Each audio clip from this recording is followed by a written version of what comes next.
I went with the Grand National by S&S Performance. I think it's a good looking exhaust. I think it sounds pretty good. It's kind of like in the middle of the brands. Not the cheapest, but it's not the most expensive.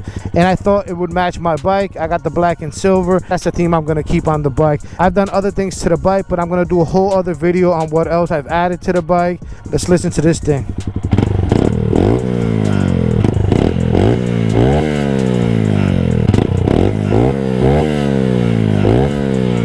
I'm also wearing the new Scorpion EXOR in carbon.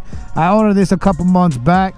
I just never had fitted it with a mount and a mic. I finally got to it, so not sure what the audio is gonna sound like, but if it sounds like shit, my bad.